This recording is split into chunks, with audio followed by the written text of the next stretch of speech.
Forgive me, rogues, for I have goofed. In my previous video, I spoke to you guys about my first experience with AverMedia PW513 streaming webcam, but I kind of left out a little bit of nice little tidbit information in regards to what kind of lighting I use in conjunction with whatever webcam I'm using for streaming. Note to self, James, next time include that little tidbit information, they might be able to use it. Like, I'll admit that my lighting setup isn't exactly the most absolutely amazing compared to other streamers out there, but at the same time I also know that my lighting is better than some who are just starting out that completely underestimate the importance of lighting, you know, alongside a webcam in regards to actually outputting themselves on stream in a way that their audience can see. The point is, I've got a lighting setup right here that works pretty well with my AverMedia 513, and literally all it is just some stuff I purchased off Amazon and a few pieces I picked up at Walmart as well as Home Depot.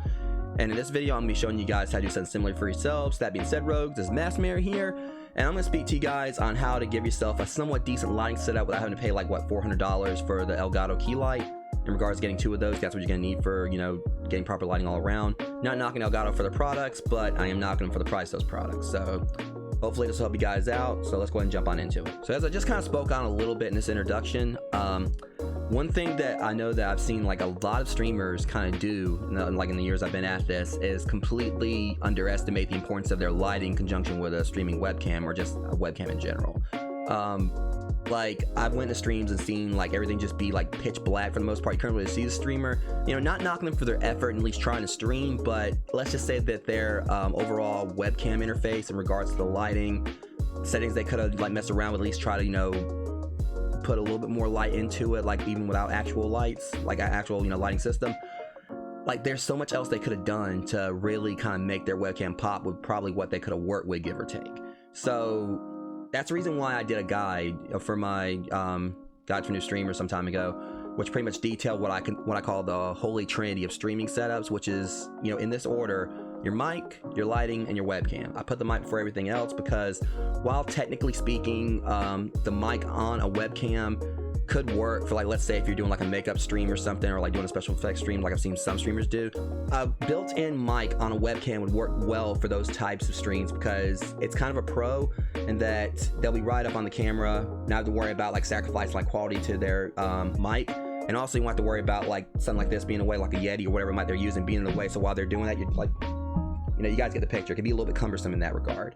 But for general use in regards to just doing gaming, just chatting with your viewers and such, you definitely want to have like an actual mic for that, if nothing else, so you can at least talk to your viewers and make sure they actually can hear you coherently. And that's one of the things I addressed in the guide, you know, in that guide. And then you know, in regards to lighting, the reason I put that as more important than a camera is because, yeah, you can have the best camera in the world. You can have yourself a mirrorless or DSLR camera, but it's not really gonna do much for you if basically you've got no lighting. So that's where I prioritize, you know, saying in the guide, you know, try to get yourself some kind of like decent lighting and then like work on the webcam so you can kind of already have that out of the way, because you really just don't want to have a stream where you got your webcam displayed, but really, you know, people can't really see it. It looks really unprofessional. Like maybe it's grainy, it's like got like a really choppy frame rate or something like that. Things that honestly could be addressed depending on how you actually have your lighting set up for the webcam. So speaking on, you know, what I actually admitted in that guide that I'm going to speak to you guys about here, that I got it right down here. This is the lighting that you guys have actually are seeing me, you know, currently use right now, you know, as I output this video.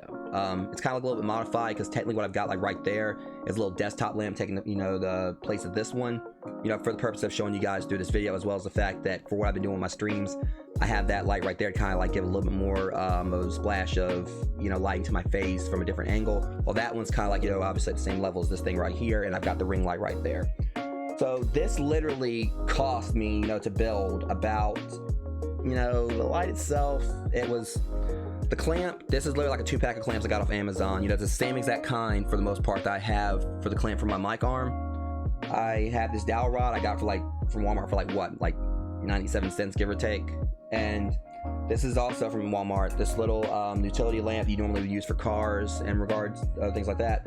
And this is like probably like $6. This is the Phillips WIZ bulb is what I call them, and these are like $12 at Home Depot. And these, like, you know, are literally what I use for my lights. You know, like what you guys are seeing for the output right here is through these bulbs. And here's pretty much what makes them so amazing. The reason why I say that these bulbs and just this setup in general that I use, which I'll have like links in the description for the video to kind of show you guys the exact stuff I use to put these lights together. Basically just kind of give you like a little showing right here. So there's how these particular bulbs work is they're different from a Phillips Hue bulb. That while they're by Phillips and they have like similar functionality to the Hue bulbs, the reason why they don't have like nearly as much of a price to them is, for one thing, you don't have to worry about the little hub thingy that you need to actually use the Hue bulbs. This literally just functions off of an app that you can get through your phone. And as you can see right here, vaguely, hang on, let me actually, for the sake of this, I'm gonna kind of like turn on my ring light. Let me just kind of show you guys a little bit more. So yeah, lighting just took a hit right there, so bear with me. So as you see right here, you got this app, right? And one of my, these are my lights. So one of them right there is kind of off at the moment. Like you can kind of see it faded out. That's how I got it unplugged. But these literally work with just Wi-Fi in this app. So let's say that I go to, this is gonna be this lamp right here. So you have like these settings for it. You can barely see it, but you can do like cool white, warm lighting, as well as daylight lighting, kind of emulate sunlight. Because as you see right here, I kind of got sort of like on a daylight setting because the only window I have that can give me actual sunlight is that one back there. And if I actually had the blinds open, it's gonna just like put an outpour of sunlight directly into my webcam, which obviously isn't really gonna help like at all. It's gonna probably like blind you guys and just give a very unsightly view to the the lighting. So I use these bulbs kind of emulate a bit of like either daylight or cool, or like a cool white lighting. So you have like the functionality we can do right here. Like as you can see, it's just me using the phone. It's actually changing the color between warm, and that's daylight right there, and then switching over this, and that's the cool lighting. You can also change the dimness of it through this. And these are also RGB bulbs. Just kind of go into this little menu and I can just kind of change it around. As you can see, kind of like, once I actually get right here, we'll try to change it to like blue. So total, you can actually just use this to just change up your lighting all from your phone. But again, I, for the most part, just keep it on this thing where I have it on the daylight. And as you can see, that kind of, or either daylight or cool white. And as you can see right here, it just really does kind of give like decent lighting for a much lower price in regards to like doing the step that I have, compared to you go and spend like $200 for one Elgato key light for just one part of your room, and then getting a second one if needed, as well as the possibility of needing like a ring light for the middle, for your for the key lights, as well as having like a ring light to kind of like, because basically the point of a ring light is it kind of like it's supposed to take away the shadows. So as you can see right here, there's like shadows all around me. Turn my light on, you see it kind of like makes things a little bit more balanced. So overall, just this general setup, it's like a fraction of the cost. Like if you really think about like the price of me putting together one of these lights and putting together one of those, it's about $30, right? So then you you put it together, second one, that's another 30, that's like 60. And then this ring light right here, that also is what I've used, like the mount right here on the side, that's it actually has like a phone mount on, is what I've used to record my YouTube videos. This little combination phone mount as well as ring light was like $12 at Walmart.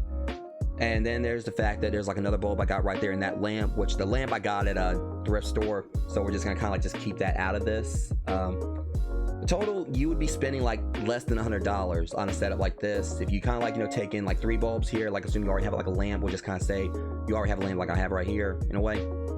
I got a desktop lamp, so 3 bulbs, that's like 32, that's like 36. You add on the ring light, that's like 48. And then like in regards like building everything, like about probably like maybe $80 or $90, give or take. Either way, you're spending like, I'm not really the best with math, but you're still spending like less than you would be in regards to actually getting like a fully professional lighting setup. Would you just going to the store, going to Walmart, picking up a few pieces, ordering the clamps off Amazon, and going from there. So again, it's not entirely like the most perfect setup in the world, but if you're a new streamer just starting out who really just wants to have like some kind of decent quality light, at least light their face up and do something more than probably what they would be normally, and in the end probably use a store like as a long-term form of lighting, you really can't go wrong with it. You can do better, just like with the PW513. You can do better in image quality with that, just you can do better in lighting with this, but it still works for the fact of what you're paying for it is, I think, like really exceeds like the price in a way. It's a better alternative than me spending like a few $100s on lighting, when you could, once again, like I said, with getting like a C922, if you're just starting out, you can put the extra money you'd be spending towards something more expensive. You could get something less expensive that still works okay, and then put that other money towards like panels. You could put it towards other things for that holy trinity, as I called it. in regards to if you need like a cam, actual webcam, or you need a mic, you could put it towards getting those. The panels, if you're already a Twitch affiliate or whatever, put that towards like getting emotes and, you know, things like that. Overall, there's just like so much you can do on a budget if you guys actually just kind of really just dig around, do like I did, just kind of dig around, like look at other options and just making your own lighting setup, you know. And there's really nothing wrong with that. If someone tries to tell you that, you know, oh well, you're not a professional streamer because you're using something that's not actually a really expensive professional setup, like this streamer just got like what, 4 monitors and, you know, full on, you know, professional studio quality, you know, lighting, among other things. You know, my thing has always been, you know, if you got what you got works, then make it work. So anyways, rogues, this, like I said, this is just like a little quick guide. I'm actually gonna be going live on Glimish in a few minutes, you know, trying to finish up my playthrough for Amnesia Rebirth. And so, like I said, before I went live, I wanted to kind of do like another little video right here, trying to help you guys out, because, you know, I myself, as a one-time new streamer, you know, 4 years ago, I know what it's like to start out really, you know, feeling intimidated by everything, like what lighting do I use, what, you know, camera do I get, you know, is this mic gonna be good enough, and so on and so forth.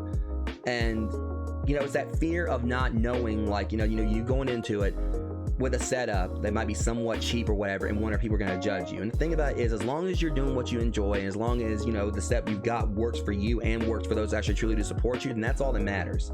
So in the end, like I said, I hope this little bitty guide right here, again, not really much, but just kind of like sort of a follow-up to the PW, that's the word, 513. Just want to kind of give you guys like a little bit of idea on what kind of lighting I use, just as a little one-off video right here. And, you know, you guys got any questions on what how I basically put my lighting together in itself, let me know, and I'll be glad to, you know, message you guys back in the comments and let you know. So anyways, rogues, as always, you guys can you know, check out my website for more guides in regards to, you know, helping you out if you just start with streaming, including my little holy trinity, you know, building a stream setup on a budget guide in regards to your mic, your lighting, and your camera. And, you know, hopefully I'll see you guys on Glimmer sometime soon. If you guys have any, you know, questions about streaming and such, be sure to drop me a line in my chat if I'm live, and I'll be glad to, you know, help you, and if I have to stop my streaming a little bit to do so. So anyways, rogues, much love. Thank you guys for coming out. If you guys like this video, I know I'm rambling here, just bear with me. Be sure to follow me, you know, subscribe to me here on YouTube, as well as, you know, hit that bell so you'll be notified when I bring you guys more stream highlights, full, you know, videos of my streams in themselves, you know, unboxings and reviews of products, or, you know, tutorials like this one here. But anyways, hope you guys, you know, stay safe out there. The world's a little bit crazy right now, but just bear with it. You know, we'll get through this. Much love. I'll see you guys in the next stream and the next video. Thank you for watching.